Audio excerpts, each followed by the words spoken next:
अस्सलाम वालेकुम स्टूडेंट, कैसे हैं? ठीक है। तो आज हमारा टॉपिक है force on a moving charge in a magnetic field. कि एक मूविंग चार्ज के ऊपर जो मैग्नेटिक फील्ड में फोर्स एक्ट करती है वो किस तरीके से करती है उस फोर्स का हम एक फार्मूला कैलकुलेट करेंगे। ठीक है। याद रहे कि प्रीवियस लेक्चर में हमने पढ़ा था कि अगर हम एक करंट कैरिंग रॉड को एक्सटर्नल मैग्नेटिक फील्ड में रखें तो उसके ऊपर एक मैग्नेटिक फोर्स एक्ट करती है।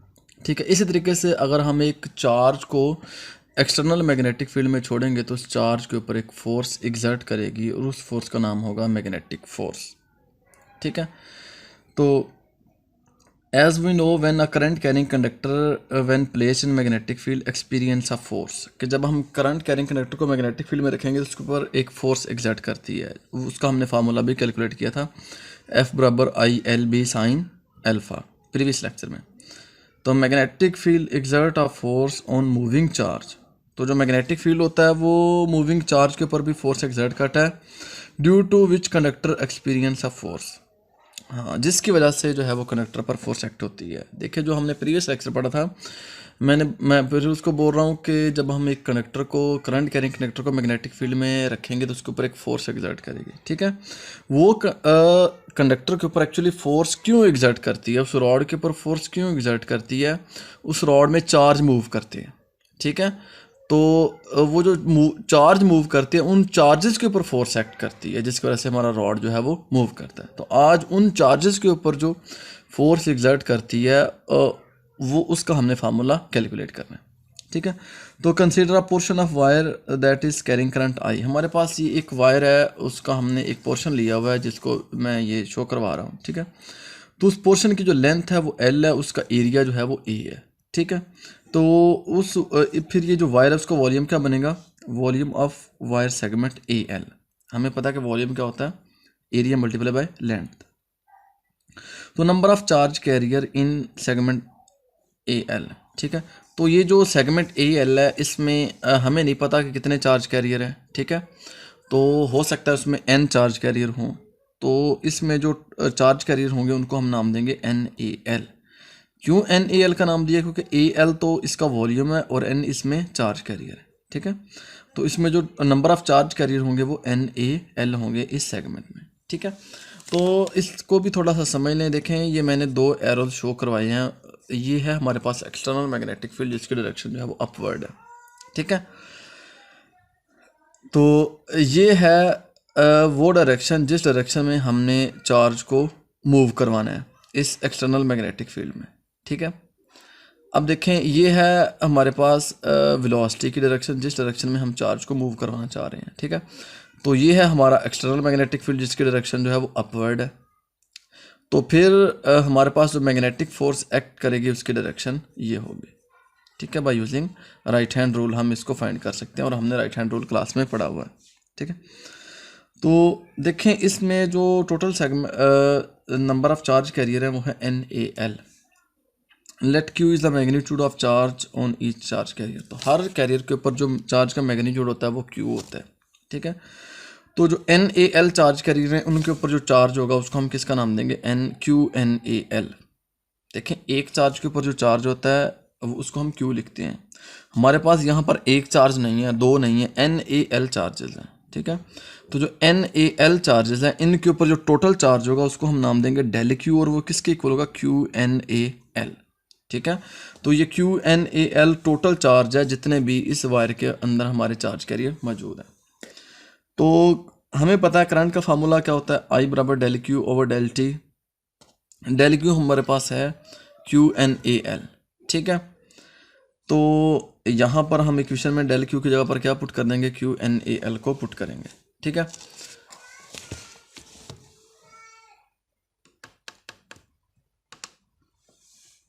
तो अब है डेल T।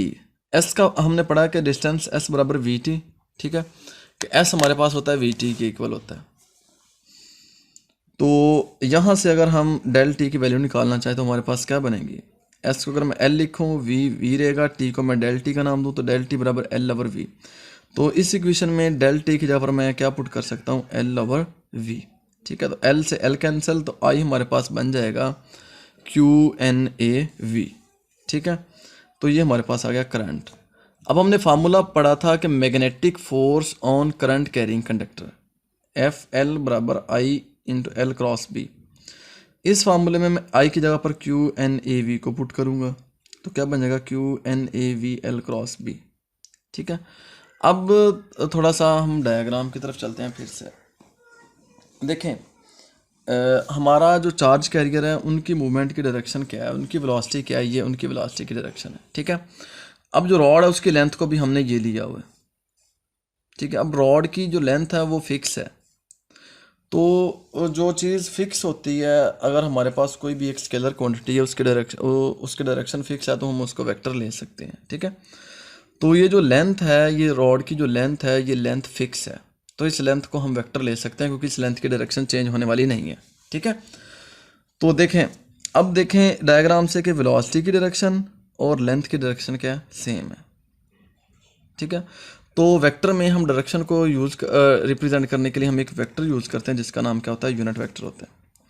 तो direction of L is same as direction of velocity, तो एल की डायरेक्शन जो है वो वेलोसिटी के सेम होती है, तो इसलिए हम लिख सकते हैं कि एल यूनिट वेक्टर बराबर है वी यूनिट वेक्टर।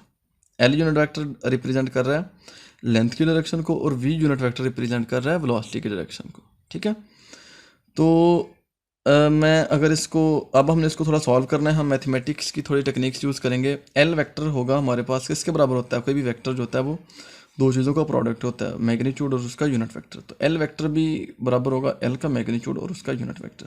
ठीक है, अब इस इक्वेशन को हम दोनों तरफ जो है वो वी से मल्टीप्लाई करेंगे। ठीक है, इधर भी वी से मल्टीप्लाई करेंगे और इधर भी जो है वो हम वी से मल्टीप्लाई करेंगे। ये देखें, तो ये V L L unit vector बन गया।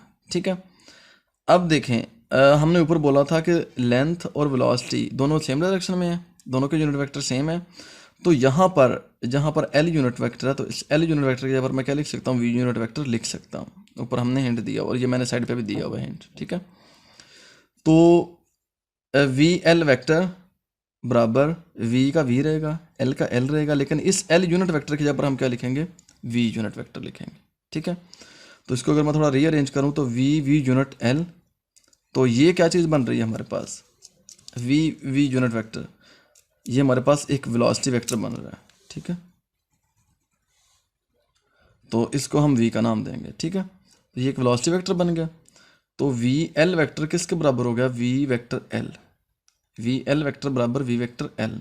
तो इक्वेशन 1 में अब हमें फिर से जाना होगा, तो इक्वेशन 1 की तरफ हम चलते हैं। ठीक है, तो इक्वेशन 1 देखें, एफ एल क्या है हमारे पास, Q N A V L cross B. तो बेटा इस इक्वेशन में हम जहाँ पर वी एल वेक्टर है ना, वहाँ पर जो अभी हमने प्रूव किया है कि वी एल वेक्टर जो है वो हमारे पास किसके इक्वल होता है, वी वेक्टर एल। ये हमने उस इक्वेशन में अब लिखना है, मतलब इस इक्वेशन में 1 में ये क्या है, वी वेक्टर एल है, इसकी जगह पर हम क्या लिखेंगे, सॉरी इस इक्वेशन में हमारे पास वी एल वेक्टर 1 में, तो इस वी एल वेक्टर की जगह पर हम लिखेंगे वी वेक्टर एल। ये देखें, ये मैंने लिखा हुआ है इधर कि वी एल वेक्टर की जगह पर हम वी वेक्टर एल लिखेंगे। ठीक है, तो Q N A L V cross B हमारे पास हो जाएगा। ठीक है, तो ये है वो फोर्स जो हमारे पास उस रॉड में, उस कंडक्टर में जितने भी चार्जेस मौजूद हैं उनके ऊपर जो टोटल फोर्स लग रही है, उसका फार्मूला है। ठीक है, Q N A L into V cross B, हमें चाहिए वो फोर्स जो एक चार्ज पे लगती है, तो this is the force on N A L charge carrier. ये वो फार्मूला है जो N A L charge carrier के ऊपर एक्ट करती है फोर्स। तो हमें चाहिए वो फार्मूला जो एक चार्ज के ऊपर फोर्स एक्ट करे। ठीक है, तो मैं ये अक्सर आपको एग्जांपल देता हूँ कि अगर 20 कापियों की कीमत 100 रुपीज़ है तो एक कॉपी की कीमत क्या होगी, 100/20। ठीक है, तो टोटल फोर्स ये है। अगर हम force on a single charge carrier निकालेंगे तो वो क्या बनेगी, total force divided by number of charge carrier, F L over N A L. देखें, ये एफ एल है total force, N A L है उसमें total number of charge carrier इस रॉड में हमारे पास। ठीक है, जो हमने ड्रॉ किया हुआ है, तो एफ एल हम फोर्स को लिखेंगे Q N A L V cross B, N A L से एन ए एल कैंसिल, हमारे पास क्या बन जाएगा, F बराबर Q into V cross B. तो ये वो इक्वेशन है, ये वो फोर्स का फार्मूला है जो किसी भी एक चार्ज के ऊपर एक्ट करती है, जिस फोर्स का नाम होता है magnetic force on current carrying sorry, ये वो फोर्स है जो किसी भी मूविंग चार्ज के ऊपर एक्ट करती है। जब हम किसी मूविंग चार्ज को मैग्नेटिक फील्ड में छोड़ते हैं उसके ऊपर ये फोर्स एक्ट करती है, जिसका नाम क्या होता है? Magnetic force. ठीक है, तो 2-3 बातें रहेंगी, वो मैं आपको नेक्स्ट वीडियो में शेयर करूँगा। ठीक है, यहाँ तक हमारा लॉन्ग क्वेश्चन कंप्लीट है कि magnetic force act on current carrying conductor का फार्मूला हम कैसे प्रूव कर सकते हैं।